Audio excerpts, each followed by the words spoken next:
Wakeland. It's Janet Wakeland with Remarkably Created. Happy Mardi Gras. This is video number 5 during our day 1 launch of the Stampin' Up! Spring Catalog and Celebration. So I'm going to take a few minutes to review a couple of the things with you that I mentioned throughout the first 5 videos. I've got a little reminder about two-step stamping and a lot more great samples for you. So let's go ahead and let's switch, oops, sorry about that. Let's switch the cameras around and let's start first with the reminders. So the catalogs that we are launching is this mini catalog right here, January to April, and then Celebration, exclusive gifts for qualifying orders, January and February. So we've been referencing these. In addition, we've been using product from our annual catalog and then some product that's not in print in a catalog because it was carried over from other catalogs.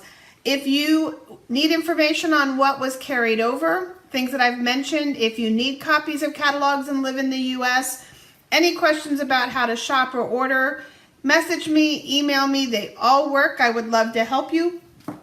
In addition, for those ordering, this is our launch party special. I have one each of our blending brushes that you will receive for your order. And there should be a post about that as well. So if you need help finding me online, let me know. And if your list has grown to more than $99 that you want to spend, don't forget about that $175 in product for $99 with free shipping. Also continue to comment, like, share, come back as many times to review what you missed. Maybe you got interrupted in the middle. Maybe your dog ate your king cake like Marburg did mine today. But just keep coming back. You can keep visiting all of the posts through January 10th, and I will announce winners for all kinds of new embellishments. I have a whole bunch showing up in my order that is arriving on Monday. So keep doing all of those amazing things, leaving 5-star reviews, you name it. So let's look at our last grouping of products today and have a little bit of fun. This is a set of dies that I really am enjoying using. And I'll be honest, hadn't really played with the stamps with the exception of You're a Blessing until last night and had an absolute ball with this. So you have dies that create edges and they will also line up with these curved images here. You've got some bonus images so that you can add flowers, but you can also cut out some of the smaller flowers and things. So let's take a look. This curved edge, there's a die that does that right here. And that curved edge is how I created this flap on this card. It kind of just lined up the paper. And that's just how I created that fun flap, is using the die. And this is called Around the Bend. This other simple card here, there's a die that cuts these flowers out. I love this flower. This is the one that I probably use the most out of these dies. This is one of the die cuts, as is the little flowers. Sending good vibes, just a nice bold greeting. That's from the Best Butterflies. Little Valentine's card. And so what's fun here is you've got this die that is just kind of curvy, it's kind of scallopy, but then this stamped image sits in that curve. So you can have just the scallop without the lines and dots, or you can add the stamped image to the scallops. Bunch of fun little holes that allow the color to show through, so a sweet, fun Valentine's card for you. This one I paired all kinds of goodness with. So here I just created a simple arch with this stamped image right here and embossed it in gold. This is our Dainty Designs stamp. And then this one's coming up tomorrow. We'll be featuring the stamp set, so I don't quite have it memorized yet. But stamped that here. It kind of has that look of a rainbow. It has that arch. And then just simply did a wash of green, Granny Green Apple, Balmy Blue, and Daffodil Delight, just to kind of create that color scheme. And again, without having to color all the details and things like that. And back to that embossing we just showed you. And then here, I stamped this double line, the same one that's embossed here, but I stamped this double line in the colors shown, and then I did a wash over top. So I stamped it in Sweet Sorbet, then did a wash of Sweet Sorbet, and then on down the line. Okay, pumpkin, mango, Granny Apple Green, Parakeet Party, starry sky, gorgeous grape, hello there, and then just some gold. So just something fun and simple. So lots of possibilities abound, especially with edging your cards and creating fun flaps and things that are a little bit different with this one. Oh, right here it is, covered in sunshine. Sorry about that. I'll have another sample or two for you, but that's where this one came from, is covered in sunshine. Some great motivational greetings. And this one actually matches one of the dies in beautiful shapes. So you'll have some fun with that.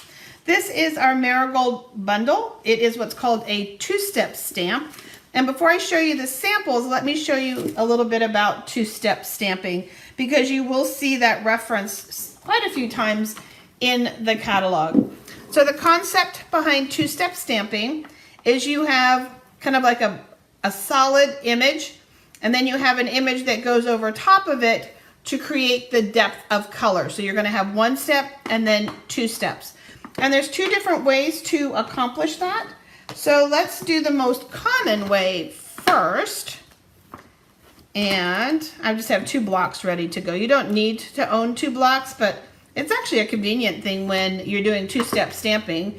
So there are certain things that I like to have doubles of, and I'll be doing a presentation for you on that as well. I just find it really helps me, keep my studio actually more organized, because I have doubles of things and I have little places for each kind of stations, if that makes sense. So believe it or not, sometimes having more helps you stay more organized. But it also then just enhances the time it takes me to create and things like that. So two-step stamping, 2 different colors, a darker one and a lighter one. We're using Melon Mambo and Flirty Flamingo for this. A little larger stamp, so again, I usually like to stamp rubber side up. I can see where I'm hitting, and I'm less likely to catch any ink on my block. We'll just press this down. I usually just walk my fingers around it for just a second.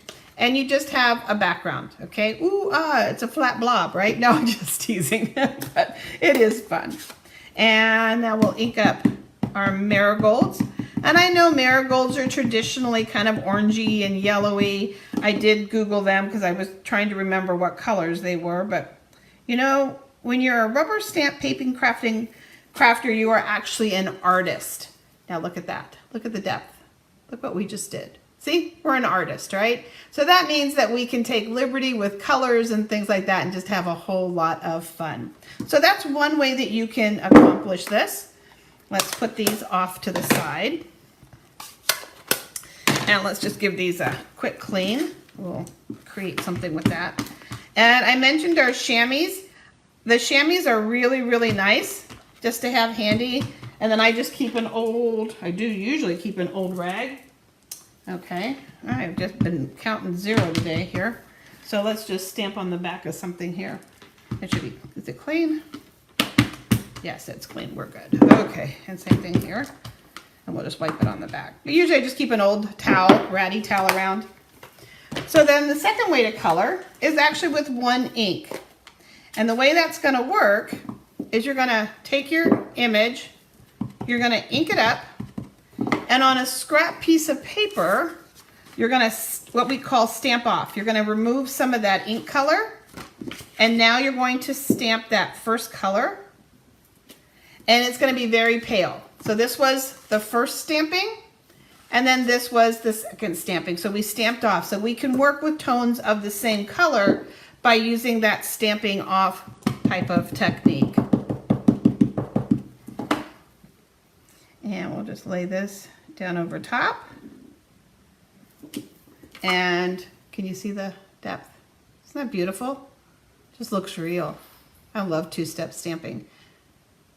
Looks like you did a lot of work when you really didn't. So you can stamp off, or you can have actually 2 different colors. It just depends on the contrast that you're working with.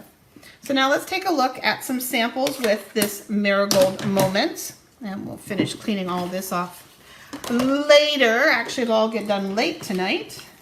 We are headed to our first Mardi Gras parade of the season. Actually, our first 2 Mardi Gras parades of the season. I'm so excited. Okay, keeping it somewhat simple. Just this flap. That's that same flap, that same piece that was used here. So around the bend. So, and I just embossed this with the cane embossing. And here we have pumpkin pie and Cajun. And then we have a little extra flower here. The die cuts cut these really, really nice, and they aren't hard to line up at all. They're actually amazing. Keeping it real simple here. Just stamp the images across on a wide border.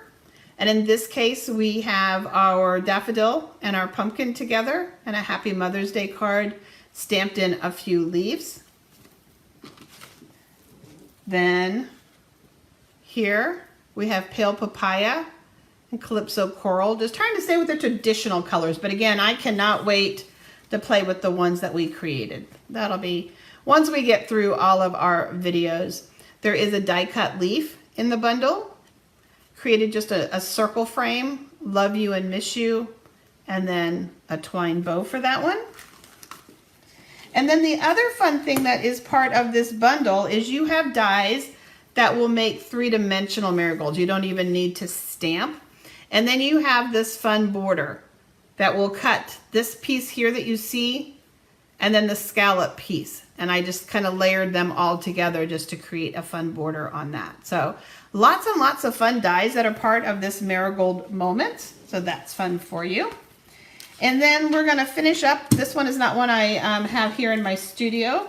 Did not add that one to my collection, but we are going to finish up with the conversation bubbles and one more bonus tip for you. So that's where we're finishing up. So let's take a look at the ideas that I have for you and the tip that I have for you. So first we had to bring our cute little owls in, and then look at, let me see, can you see his eyes? He's got googly eyes.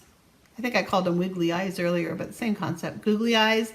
The diorama is layered. Hoot Hoot, It's Your Day. Those are all from the Adorable Owls, and that's a stamp set that you can select for free. And just kind of did some non-traditional colors again. Instead of a brown owl, we took the colors right from the designer paper and played with those. This one here, sending a card to say hello. The sending and a card to say hello is another bundle where you can die cut the words, and you've got great greetings to go with that. Sending you a happy hello, a card to say hello. And then I just die cut all of the word bubbles and had them on here. And that's the tip that I'm going to give you in a minute, is how easy it was to adhere those.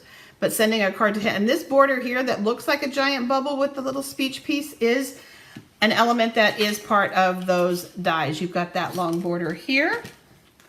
And then again, just another fun non-traditional.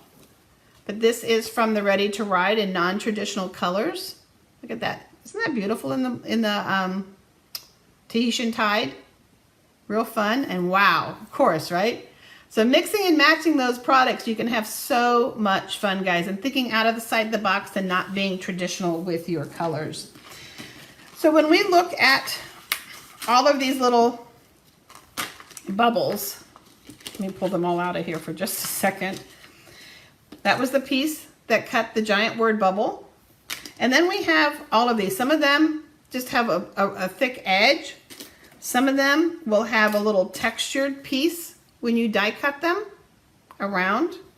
And what's fun is when you die cut them, you not only get the border, okay, you're going to get the inside piece as well. So I used just the borders for this card, but I saved all of the insides because I will use them for something else. So my tip for you, it's kind of twofold.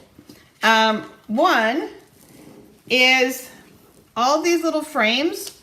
I went ahead and put this black cardstock on our adhesive sheet. Okay, so I just put a piece of a quarter sheet of cardstock on a piece of our adhesive sheet, filled in as many dies as I could on it, and ran it through, and now it has adhesive on the backing that I can just peel off, and I can adhere them straight down.